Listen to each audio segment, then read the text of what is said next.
My name is Alex. I work at a small IT company. Don't lie. Trying to get through this with such an obvious lie, don't you have any sense as an adult? I skipped an executive meeting to help a college student. The next day, I was called to the CEO's office, and even though I honestly told the truth, he dismissed it as a lie and didn't listen to me at all. Sure, it sounded unrealistic, but he didn't have to assume I was lying from the beginning. You missed an important meeting, so you're fired. No matter how much I tried to explain, he wouldn't believe me, and eventually, I was told I was fired. I just helped someone, but my professional life was over. While I was overwhelmed by despair, John, the executive VP, burst into the CEO's office with a worried look. I'm a young department manager at this company. Since I was a kid, I was good at school and excelled in my studies, so I went straight to an elite college. I enjoyed my college life moderately and did the necessary minimum studying. I only had a few friends in college and didn't join any clubs or sports activities. I never had a girlfriend.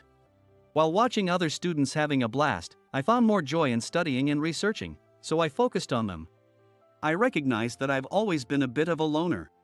Sure, I was good at studying and often praised for my abilities, but my personality was dark. I graduated at the top of my class and joined my current company. It's a small IT company. Because of my prestigious degree, I was hired under special conditions. Even here, I found more joy and fulfillment in work than in my personal life, so I dedicated myself to my job. Before I knew it, I had become an executive at a remarkably young age. But my personality remained dark as ever. Why am I so gloomy? One day, I was pondering this while riding on the train. I think I was a brighter child in elementary school. During lunch break, I would run around the playground with friends and visit their houses after school. I enthusiastically participated in sports days and other school activities, and I was more vibrant than I am now. I was often chosen as a leader for activities just because I was good at studying. Even then, I took it seriously and didn't shy away from the responsibility. Initially, I reluctantly accepted the leadership roles because I was nominated, but I ended up enjoying them. However, in middle and high school, my competitiveness escalated, and I studied with the determination to always be number one in tests. As this became the norm, getting perfect scores became my goal. I didn't want to lose. Not to others, but to the goals I set for myself. That's how I started prioritizing studying over socializing. During breaks, if I had time to chat, I'd rather study. If I had time to watch TV at home, I'd rather study. As a result, I gradually stopped communicating with people, and a dark personality took root. Being exceptionally good at studying, I received confessions from girls. But I always thought studying was more important than dating, so I always turned them down. Eventually, rumors started spreading that I had a girlfriend from another school, or that I was seen walking with an older college student. I focused solely on excelling academically and got a job at an IT company. I chose a small IT company because I felt my influence would be relatively greater. In terms of impacting society, a big company might be better. But if I joined a big company, I would just be one among thousands. One among thousands is almost like a cog in a machine. Even if I got promoted to section chief, manager, or director, there would still be countless others with similar positions in the group company. Even if you think you're leading, you're just one of many cogs. Rather than that, I felt it was more fulfilling to join a small to mid-sized company and work with the mindset of driving the company forward myself. That's why I joined my current company. I chose an IT company simply because I was good with numbers. I found immense joy in mastering math, which naturally made me strong with numbers. That's why I got a job at an IT company. It's rare for someone like me, who graduated from a prestigious college with top grades, to join a small or medium-sized company. I practically breezed through the entrance exams and interviews and received a job offer. After joining, I rose through the ranks at an unprecedented speed. Some colleagues respect me, but the majority are indifferent. I'm used to indifference. Because I was known for my gloomy personality. A dark personality doesn't get the spotlight. So, I was always in the corner of the classroom, studying diligently. I'm used to it.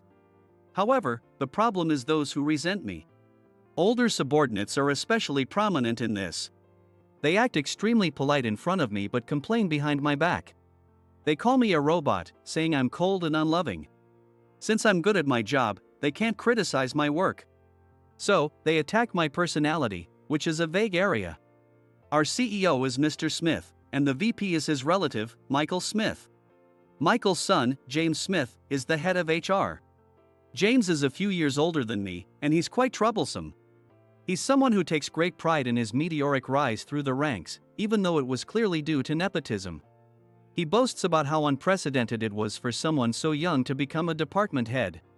But I broke his record by 2 years, making things difficult. At every opportunity, he makes snide remarks like, "Alex, the head of system development, thinks he's so great." I don't care about his sarcasm. However, using his position as head of HR to meddle in performance evaluations, and withholding important communications from me to hinder my work is unacceptable. After all, I'm a workaholic. Work is my top priority. I can't tolerate anyone who interferes with my work, which is my reason for living.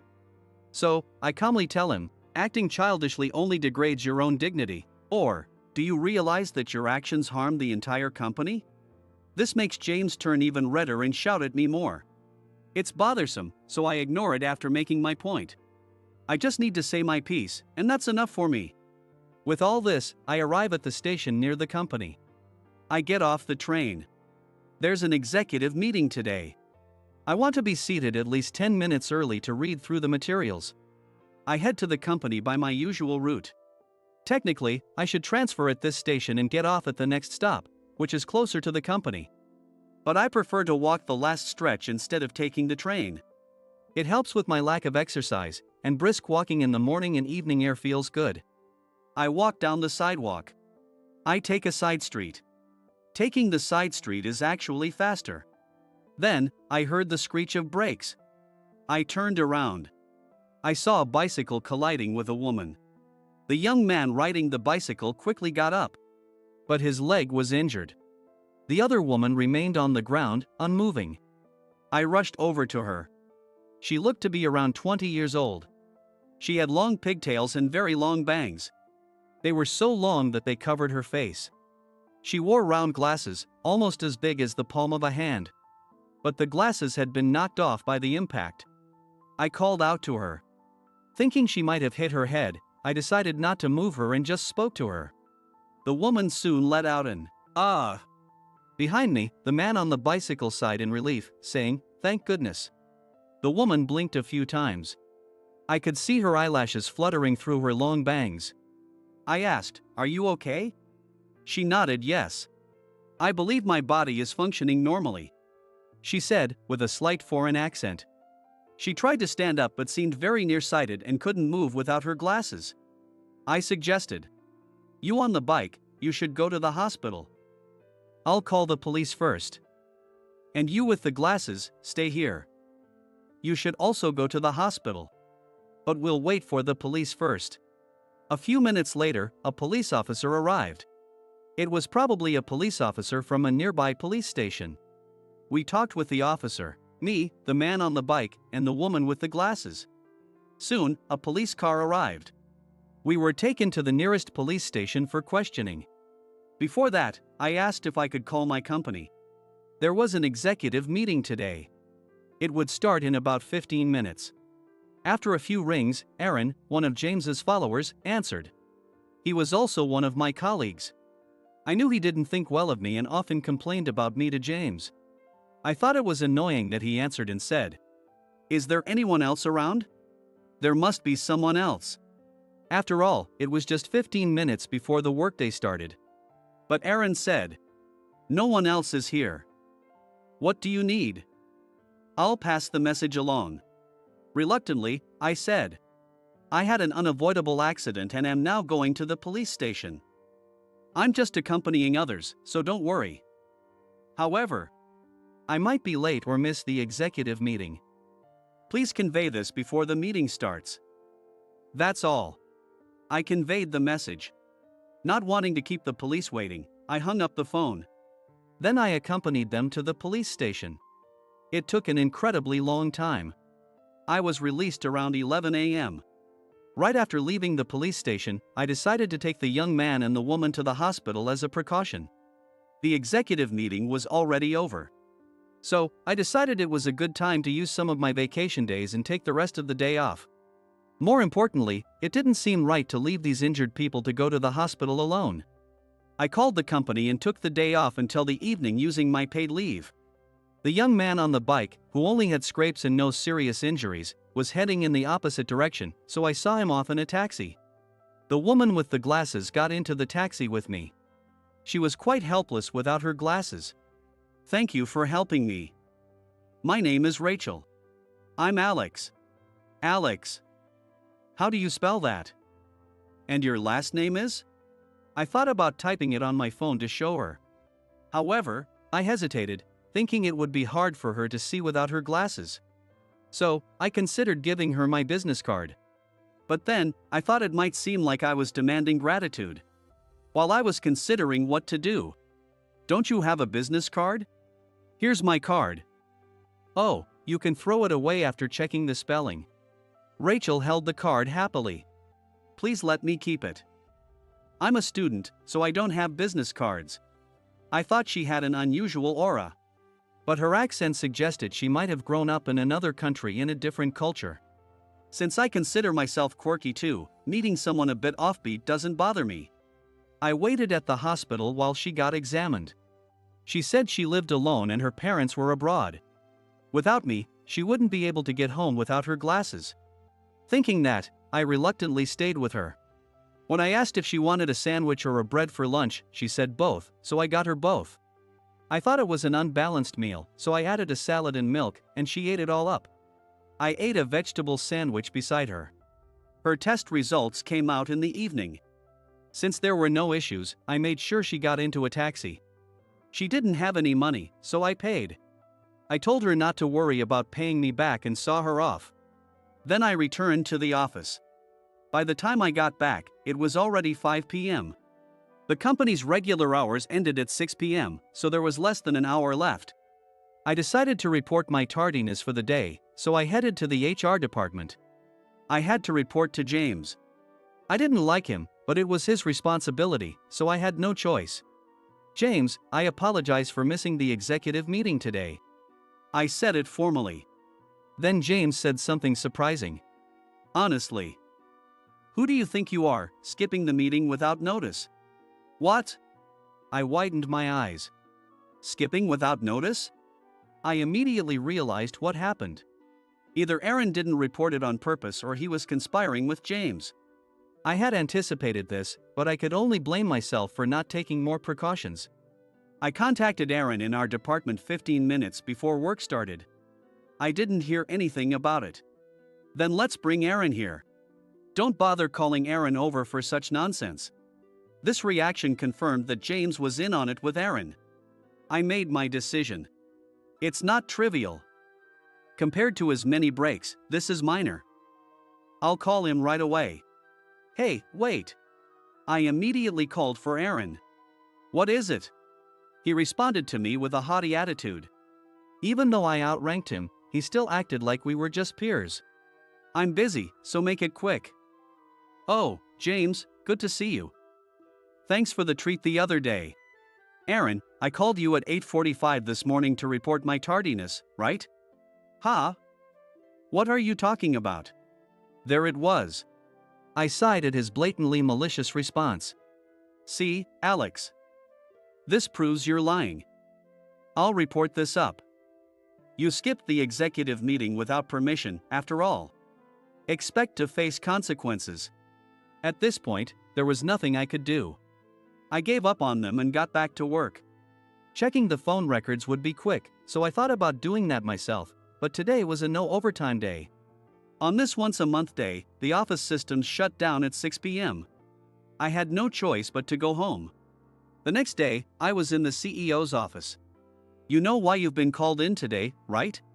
Mr. Smith usually had a gentle demeanor towards me. He loved the prestige of having a top graduate from a famous college, and a young department head as his ace.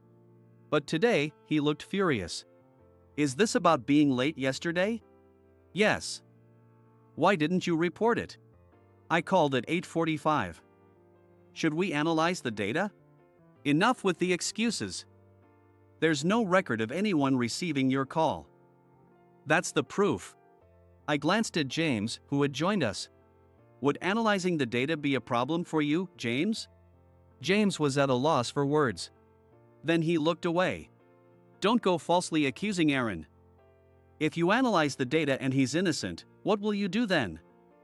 That's defamation. You're falsely accusing me right now. Why is it okay for you to accuse me but not Aaron? I remained calm. James became more agitated. Shut up. Enough with the backtalk. Calm down, James. Alex, it's an undeniable fact that you skipped the meeting without notice. Do you acknowledge that?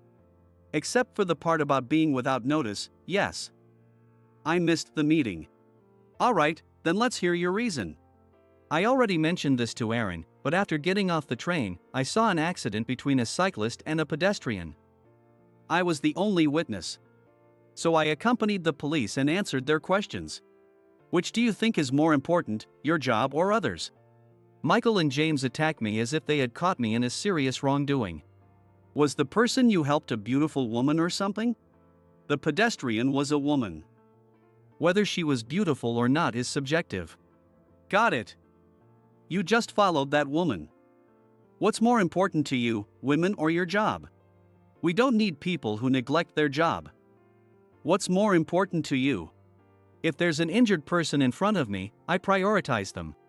I thought I did the right thing. If I were in an accident and passers-by ignored me, I would hate it. Treat others as you want to be treated. This is my policy and something I consider basic human decency. Let's fire this guy. He has no loyalty to the company. I heard rumors that he's trying to leak company data, Mr. Smith. I thought this was definitely a fabrication by Michael. Are they really trying this hard to kick me out? Have I been working hard for a company with people like this? I started feeling like all my efforts had been for nothing. I've heard that too. Mr. Smith, this guy is smart enough to forge phone records. He'll bring a fake record of a call at 8:45. You shouldn't trust anything he says. Mr. Smith had initially been saying, and other noises, but he seemed to be swayed by the constant accusations from the side. Alright, you're fired for missing an important meeting. I was fired. Since I was now terminated, my access to all company systems and computers was revoked. They probably didn't want me to verify the phone records. Well, it didn't matter anymore. I decided to use my remaining paid leave. In effect, I had until tomorrow to come to the office. I was told to complete the handover and take my personal belongings today and tomorrow. Aaron would take over as head of system development. So, Alex, how do you feel now? Aaron asked me quietly. I kept a blank expression and continued the handover. Too upset to speak, huh? Ha ha ha. Stop wasting time, Aaron. We need to complete the handover today and tomorrow. Shut up. You're fired. I'm the department head now. Address me properly. I won't be calling your name ever again. I spent the day like that. The next morning, I was in the CEO's office for paperwork. I heard footsteps approaching from a distance. Then there was a loud knock on the CEO's office door. Who's making all that noise? It was John. Mr. Smith. Look at the news. Ha! Both Mr. Smith and I were puzzled, but he turned on the TV at John's insistence. On the screen was the woman with the long pigtails and glasses. She was introduced as Rachel Johnson, a genius programmer with an IQ of 200.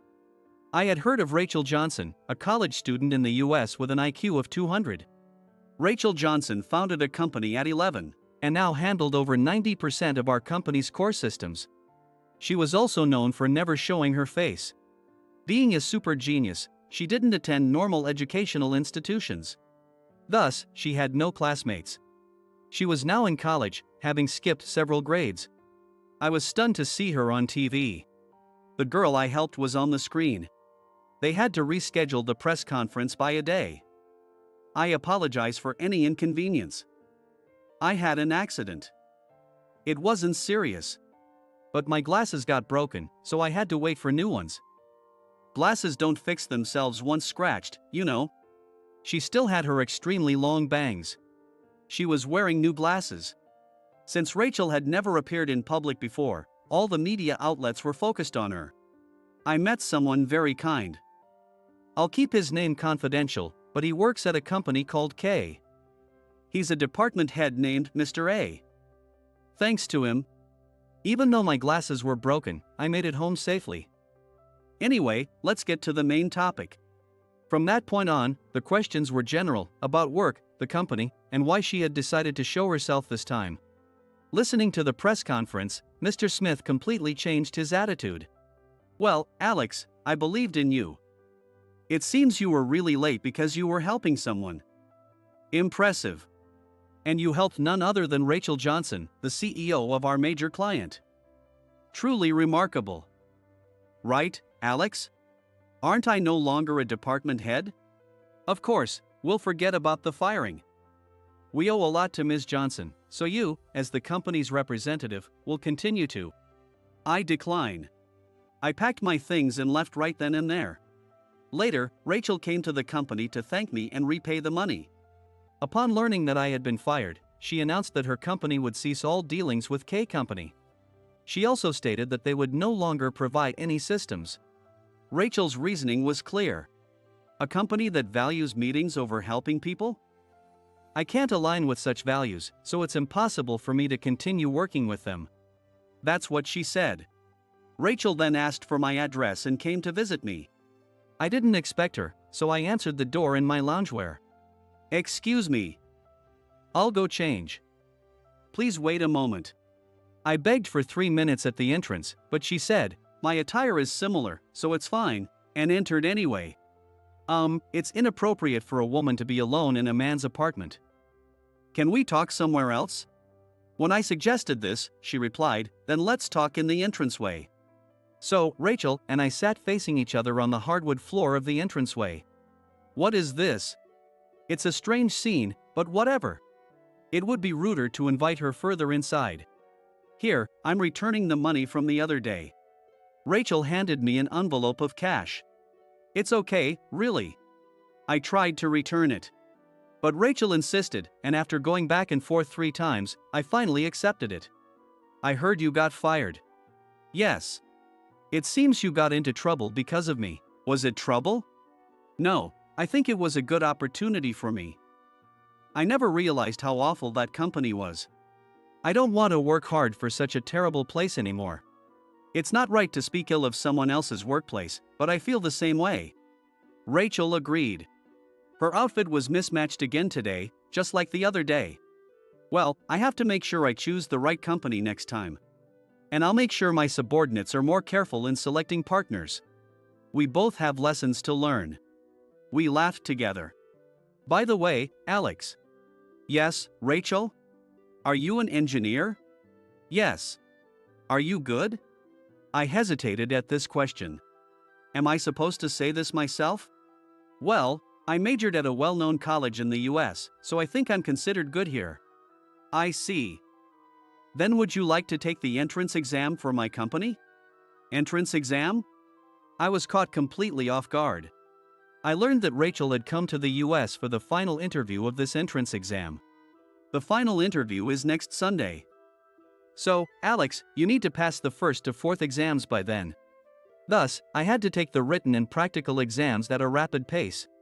Although it had been a while since I took an exam, it wasn't too difficult for me.